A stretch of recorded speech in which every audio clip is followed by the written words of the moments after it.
Hello বন্ধুরা, তোমরা কেমন আছো? আশা করি ভালো আছো। আজকে দেখো একটা ব্লগ নিয়ে আসলাম, কিন্তু একদম ছোট্ট কোনো সংসার জীবনের যে কাজকর্ম যেগুলো আমি করে তোমাদের শেয়ার করি, তো সেইগুলোর মধ্যে কিছুটা অংশ তোমাদের শেয়ার করছি। পুরোটা শেয়ার করতে পারলাম না, তার কারণ অবশ্যই বড় একটা ভিডিও আমার করা আছে যেটা রবিবারের, সেটা না অনেকটা বড়, তো এডিট করতে টাইম লাগবে, তাই টাইমের অভাবে এডিট করতে পারিনি। তাই ভাবলাম ছোট করে এই শ্যুটটা করা আছে সেটাই তোমাদের কাছে শেয়ার করি। তো প্লিজ বন্ধুরা, একদম ছোট্ট করে দিচ্ছি, 5 মিনিটের ভিডিও হবে, তো তোমরা স্কিপ না করে দেখো। তো আশা করি তোমাদের ভালো লাগবে। আর আজকের ভিডিওর কালারটা তোমরা দেখতে পাচ্ছ, মানে অন্যরকম। কারণ কেন বলো তো, আমার ফোনে যে এত রকমের কোয়ালিটি, মানে এত রকমের ফিচার্স আছে সেটা আমি জানতাম না।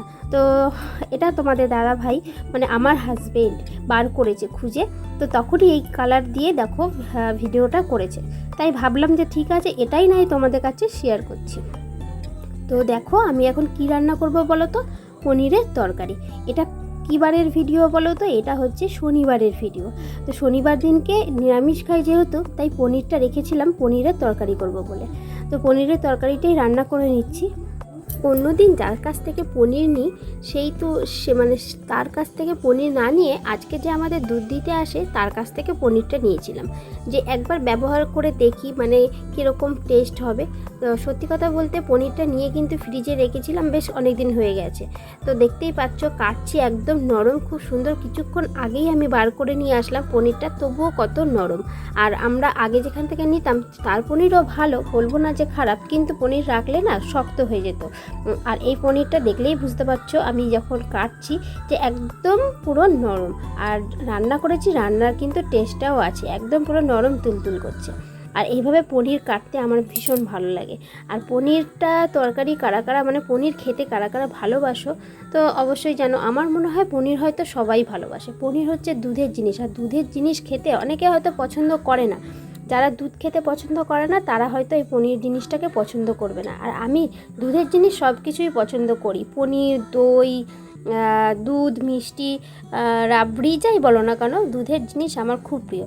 ছোটোবেলার একটা কথা বলি তোমাদের, যখন আমি ছোট ছিলাম আমার মামা বাড়িতে অনেক গরু ছিল। তো আমার দাদু গরু মানে গরুর ছিল, দুধের ব্যবসা ছিল আর কি। তো দুধ দুয়ানোর পরে অনেকটা করে দুধ থেকে যেত। তো গরুর দুধ দোয়ানোর পরে যে গোয়ালা দুধ নিয়ে যেত, তারপরেও 1 বালতি কি হাফ বালতির মতন দুধ থাকতো। তো আমার মা বলে, যেহেতু আমি ছোট ছিলাম আমার খুব একটা মনে নেই, মা বলে যে আমি নাকি দুধ খেয়েছি, মানে এত পরিমাণে দুধ খেয়েছি, তারপরেও যে দুধ থাকতো সেটা দিয়ে নাকি স্নানও করেছি। যাই হোক, তবুও তোমাদের একটা কথা বলি, ছোটোবেলায় আমি খুব কালো ছিলাম। জানি না এখন সবাই বলে যে আমাকে দেখলে যে ছোটোবেলায় কালো ছিলাম, এই কথাটা বিশ্বাস করে না, কিন্তু এটা সত্যি। ছোটোবেলাতে আমি কিন্তু খুব কালো ছিলাম। আর এই দুধ দিয়ে চান করে করে হয়তো আমি পরিষ্কার হয়ে গেছি। হাসি পাচ্ছে না কথাটা, আমারই বলতে গিয়ে হাসি পাচ্ছে। আসলে আমি যখন বলি না ছোটোবেলায় কালো ছিলাম, কেউ বিশ্বাসই করে না আর কি। যাই হোক, ধরতে গেলে আমি দুধ প্রিয় মানুষ।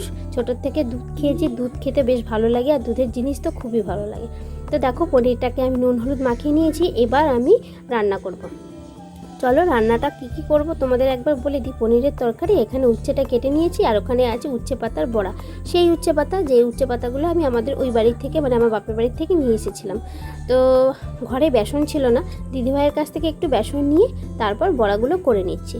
আর সারাদিনের ভিডিওটা করা হয়নি, এতটা পরিমাণে গরম পড়েছে। গরমে না সত্যি আর ভিডিও করতে মানে খুবই কষ্ট হচ্ছে আর কি। তো যতটুকুই করেছি ততটুকুই তোমাদের কাছে শেয়ার করছি। অনেকের মুখ থেকেই শুনেছি যে মানুষ নাকি বদলে যায়। হ্যাঁ, এই কথাটা ঠিক, মানুষ বদলে যায়, চেঞ্জ হয় মানুষ। সময়ের সাথে সাথে মানুষ প্রচুর পরিমাণে, মানে অনেকটাই চেঞ্জ হয়ে যায়। তো এই চেঞ্জ হওয়ার কারণটা হচ্ছে সময় মানুষকে চেঞ্জ করে দেয়। যখন যেই সময় মানুষ থাকে তখন সেই পরিস্থিতিতে মানে মানুষকে চেঞ্জ হতে হয় আর কি। তো আমি ছোটোবেলা থেকে যেভাবে মানুষ হয়েছি আর যেভাবে বড় হয়েছি বলতে পারো, তো এখন মানে আমার পুরো জীবনটা একদম পুরো বদলে গেছে, কারণ আমি একদম অন্যরকম প্রকৃতির একটা মেয়ে। এখনও অন্যরকমই আছি, মানে সেই রকমই আছি, কিন্তু কিছুটা নিজেকে চেঞ্জ করে নিয়েছি। সত্যি কথা বলবো, আগে কীরকম টাইপের ছিলাম, কেউ যদি কোনো বিষয় নিয়ে না খচাতো বা একটু অন্যরকম টাইপের কথা বলতো, তাহলে না আমি খচে যেতাম বা মনটা খারাপ করতো। যেমন হচ্ছে, আমি যেহেতু কালো ছিলাম তাই জন্য আমাকে কালি কালি বলতো। মানে আমার মামা বাড়িতে আমার দাদু বলো, আমার বড় মাসি আছে, তার ছোট ছেলে আছে, মানে তারা মানে ছোটদা, তো ওরা সবাই আমাকে কালি কালি বলে খচাতো, আর আমি না খুব খচে যেতাম। তো যাই হোক, খচে গিয়ে মামা বাড়িতে পা রাখতাম না, মামা বাড়িতে গেলে পরে মামা বাড়ির বাইরে বসে থাকতাম। তো এইভাবেই মানে কেউ যদি কিছু বলতো না, খুব মনটা খারাপ করতো, সেই জিনিসটা নিয়ে ভাবতে বসে যেতাম। মানে অন্যরকম টাইপের একটা মানুষ, সেই মানুষটাকে কিন্তু আমি এখন বদলে ফেলেছি। আরও অনেক কিছু আছে, তো সেগুলো বলতে গেলে ভিডিওটা তো যেহেতু একদম ছোট, তো বলতে গেলে ভিডিওটাই শেষ হয়ে যাবে। তো চলো বলে দিই, দেখো আমার রান্নাবান্না কমপ্লিট হয়ে গেছে। আর থালার যে 3টে বাটি আছে দেখতে পাচ্ছ, এটা হচ্ছে দিদিভাই রান্না করে দিয়েছে। তো চলো, খুব গরম পড়েছে, পাখা চালিয়ে নিয়েছি। তো আজকের মতো এখানেই শেষ করলাম ভিডিওটা।